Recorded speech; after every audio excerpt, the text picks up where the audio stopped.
کہ جو ہمارے شیخین ہیں آپ نے ان کے متعلق ویسی بات نہیں کرنی، اس سے ہمارا ماحول ایک اچھا رہے گا۔ سیدنا ابو بکر صدیق رضی اللہ تعالی عنہ، سیدنا عمر فاروق رضی اللہ تعالی عنہ، جو آپ علیہ الصلوۃ والسلام کے روزے مبارک کے ساتھ آپ علیہ الصلوۃ والسلام کے ساتھ آرام فرما رہے ہیں، یہ اللہ کے چاہنے سے ہوا ہے، اللہ کے چاہنے سے وہاں پر وہ آرام فرما رہے ہیں۔ جہاں پر آپ علیہ الصلوۃ والسلام کو رحمتیں برس رہی ہیں، وہاں پر سیدنا ابو بکر صدیق، سیدنا عمر فاروق رضی اللہ عنہ پر بھی کی رحمتیں برس رہی ہیں۔ اس کی ایک موٹی سی میں آپ کو مثال دیتا ہوں۔ ایک کمرے کے اندر اگر پنکھا لگا ہو، ایک بندہ نہیں 10 بندے بیٹھے ہوں گے تو 10 بندوں کے پاس ہوا جائے گی اس پنکھے کی۔ یہ ان کے حق ہونے کی سب سے بڑی دلیل ہے، یہ کہ آپ علیہ الصلوۃ والسلام کے ساتھ آرام فرما رہے ہیں۔ دیکھیں اللہ تعالیٰ جو چیز چاہتا ہے نا، وہ چیز جو اللہ جس پہ راضی ہے، جس پہ اللہ ریوارڈ دیتا ہے، جس پہ اللہ اجر دیتا ہے، وہ چیزیں جو شریعت میں موجود ہیں۔ وَإِلَّا دنیا میں جو چیزیں ہوتی ہیں ان میں دیکھیں، مثلا کوئی عورت ریپ ہو جاتی ہے، کیا اللہ اس پہ راضی ہے؟ شیخ صاحب آپ جواب دے دو۔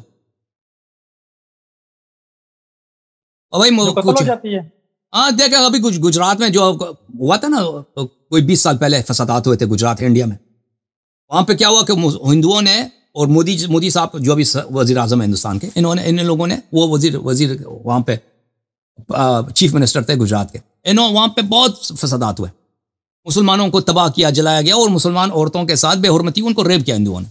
کیا اللہ سے راضی ہیں؟ نہیں، راضی نہیں ہے نا۔ لیکن دنیا میں ہر چیز جو ہوتا ہے اللہ کے رضا کے بغیر ہو سکتا ہے؟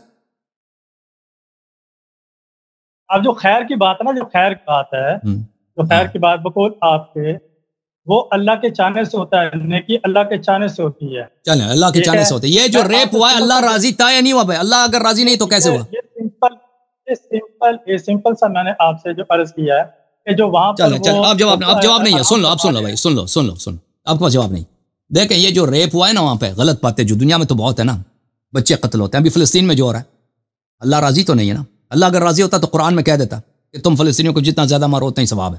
اللہ نے یہ تو نہیں بولا نا، اللہ نے بولا کہ غریب کو اور بے گناہ کو مارنا یہ گناہ، تو اللہ راضی نہیں ہے۔ لیکن فلسطین میں ہم دیکھتے ہیں کہ لوگ مرتے ہیں، دنیا کے دوسرے کونوں میں بھی لوگ مرتے ہیں نا۔ جس کے لیے اللہ نے پوری کائنات کو سجایا بنایا، سیدنا محمد صلی اللہ علیہ وآلہ وسلم کے طائف کے اندر آپ علیہ الصلوۃ والسلام کو پتھر مارے جا رہے ہیں، اس پہ آپ کیا کہیں گے جی؟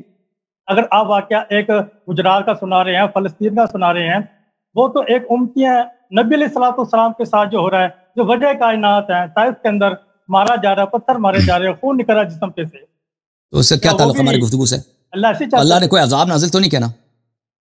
بالکل یہ دلیل آپ کے خلاف ہے، نہ آپ کے حق میں، یہ دلیل آپ کے خلاف ہے۔ دیکھیں کہ اگر نبی صلی اللہ علیہ وسلم کے ساتھ کوئی زیادتی ہوتی ہے تو اللہ تعالیٰ فوراً عذاب نازل نہیں کرتا، ٹھیک ہے نا۔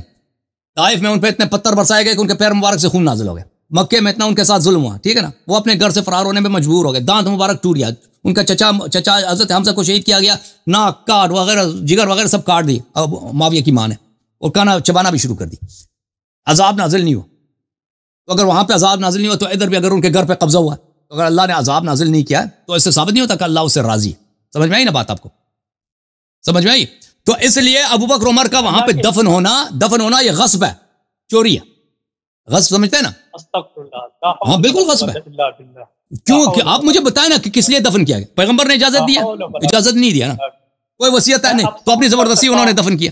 خلافت پہ قبضہ کیا زبردستی، ٹھیک ہے نا، ممبر پہ قبضہ کیا زبردستی، امامت پہ قبضہ کیا زبردستی، فتح پہ قبضہ کیا زبردستی، سیاست کے ساتھ، پھر اپنے مردے کو بھی ادھر لایا۔ ابھی کس لیے لائے؟ کس لیے لائے؟ کس منہ سے لائے؟ کیوں لائے؟ اجازت دو، میں بات نہیں کرنا، پلیز مجھے بات کرنے دو۔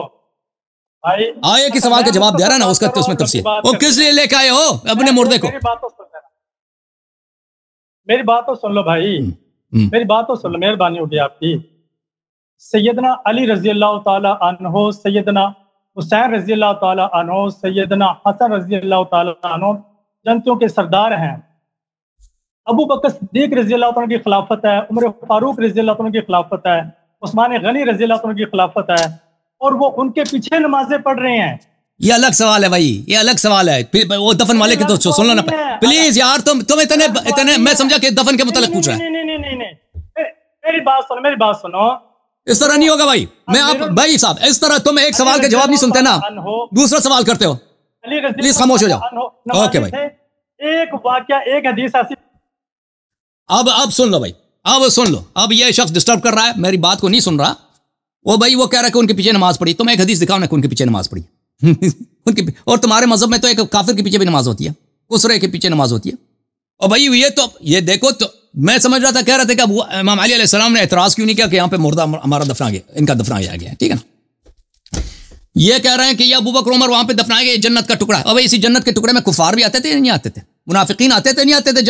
جنت میں کیا کفار داخل ہو سکتے ہیں؟ نہیں داخل ہو سکتے.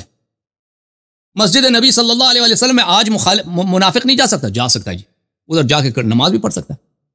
تو جنت میں منافق داخل نہیں ہو سکتا جی, جنت میں منافق داخل نہیں ہو سکتا, ٹھیک ہے نا. اور جنت میں کافر آ سکتا نہیں آ سکتا؟ ابو سفیان کافر تھا, مشرک تھا, وہ نبی صلی اللہ علیہ وسلم کے روضے میں آیا تھا وہ اسلام لانے سے پہلے. اور منافقین آتے تھے, عبداللہ بن ابی بن سلول آتے تھے. نبی صلی اللہ علیہ وسلم, پلیز خاموش ہو جاؤ, مجھے آپ کی آواز نہیں آ رہی, مجھے آپ کی آواز ہی نہیں آ رہی. جب تک میں اپنے سوال کا جواب نہ دوں نا, وہ میں آپ کا بات نہیں سنوں گا. اس کو بھائی یہ آدمی بڑا ڈھیر آدمی ہے, ٹھیک ہے نا. تو یہ مردہ کیوں یہاں پہ دفنایا گیا, یہ مردہ کیوں دفنایا گیا یہاں پر, یہ دیکھیں. میں آپ کی خدمت میں عرض کرتا ہوں,